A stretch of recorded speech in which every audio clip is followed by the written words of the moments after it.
Reboot, it was more than just a cartoon. It was a technological breakthrough. The first fully computer animated TV series of the 90s, it broke ground with its multi-million-dollar budget and set the standard for computer-generated shows in the years to come. But behind the scenes, the show was almost derailed by some of the strangest censorship decisions ever seen on network TV, from forcing animators to redesign a female character's anatomy into what would become infamously known as a monobreast, to an inexplicable ban on the word hockey in all episodes. And that's just the beginning. These censorship decisions didn't just alter scenes, they reshaped the entire show, which pushed creators to fight back in some of the sneakiest ways possible. Today we'll be diving into the history of the animated series Reboot, talking about the show's origins, its impact on the animation industry, and the wild censorship battles fought behind the scenes.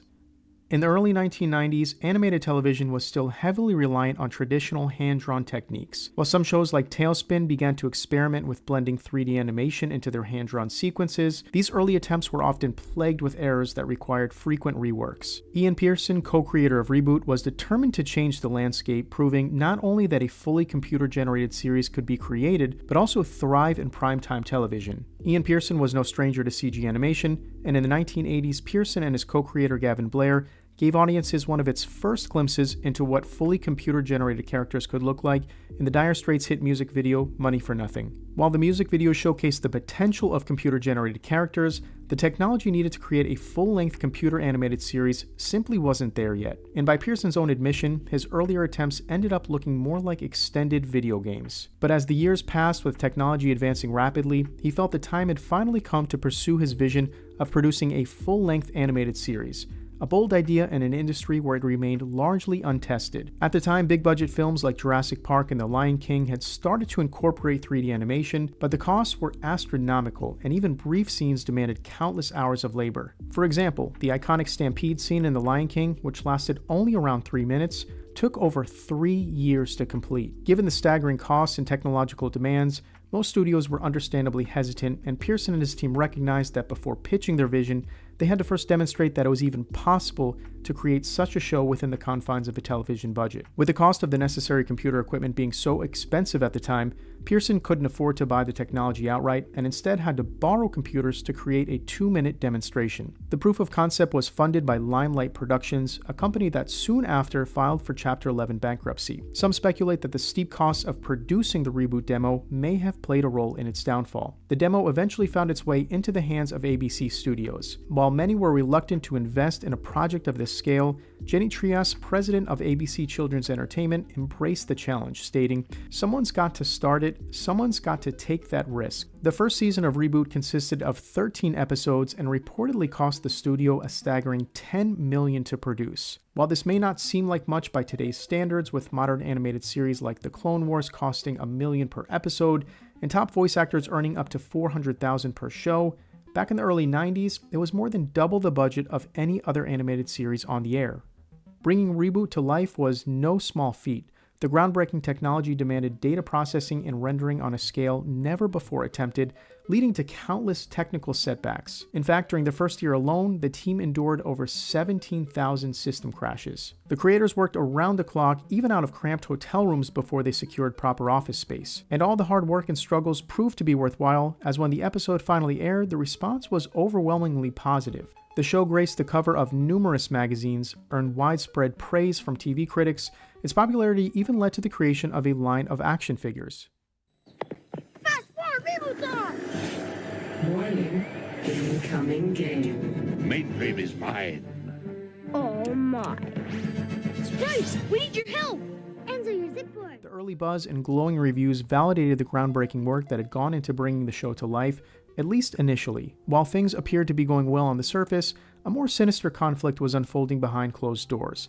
Frustrations were quietly mounting as the creators found themselves locked in a relentless battle with the Broadcast Standards and Practices Committee. With the intent of making Reboot appropriate for kids, the Broadcast Standards and Practices Committee would implement a number of changes to scripts and character designs. While many of their demands were standard for any animated show geared toward a younger demographic, some decisions veered into the absurd. The main female character on the show was named Dot, and the creators of the show originally designed her to have an anatomically correct appearance. While her original design was modest by today's standards and arguably even those of the 90s, the Broadcast Standards and Practices felt differently. They deemed her to be too sexualized. As a result, the animators were forced to simplify her anatomy, reducing her chest to a single unrealistic blob, which the creators would later humorously refer to as a monobreast. What made this even worse was that the villain on the show, Hexadecimal, was allowed to keep her curves and remain anatomically correct. This created an unspoken divide in the show. Villains could appear bold and sexualized,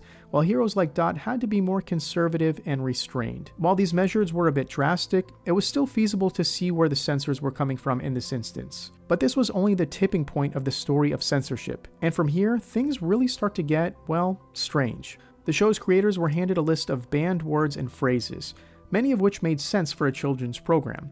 But there was one word on the list that stood out, and not in a way anyone expected. The word was hockey. The censors never fully explained why hockey was forbidden. Some speculated that in certain countries it might have had inappropriate connotations, while others believed it was due to the sport's violent nature.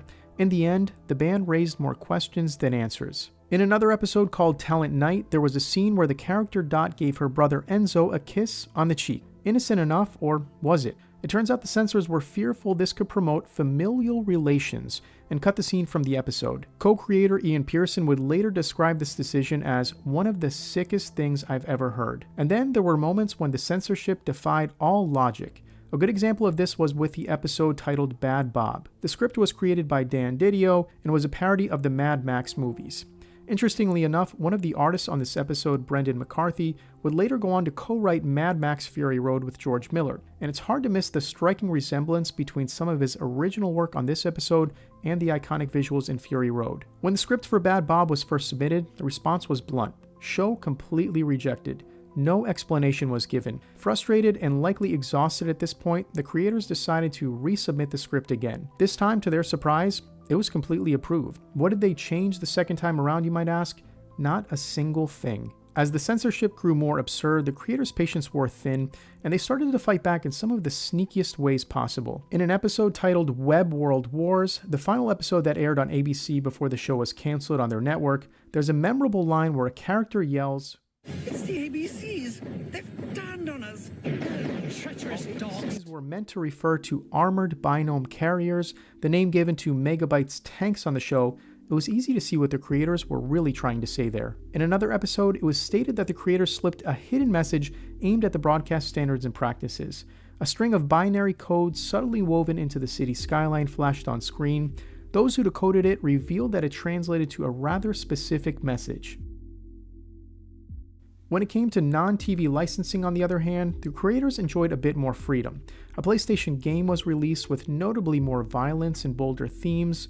Trading cards depicted Dot with a more realistic figure and considerably more skin showing, and to top it off, an exclusive website wallpaper featured Bob playing hockey, which was clearly a direct jab to the censors. During the production of Season 2, despite positive reviews, the creators learned that the show would likely be cancelled in the US, and with nothing left to lose, began making the show they had always envisioned. As the season progressed, the tone became much darker and more serious. The second half of the season even introduced a multi-episode story arc, something ABC had previously forbidden, as they didn't allow cliffhangers, fearing it would create traumatic tension for young viewers. Season 3 marked the first time the creators of Reboot were completely free from ABC's restrictions, allowing their true vision for the series to shine. The season featured not only a darker and more mature storyline, but also significantly improved animation.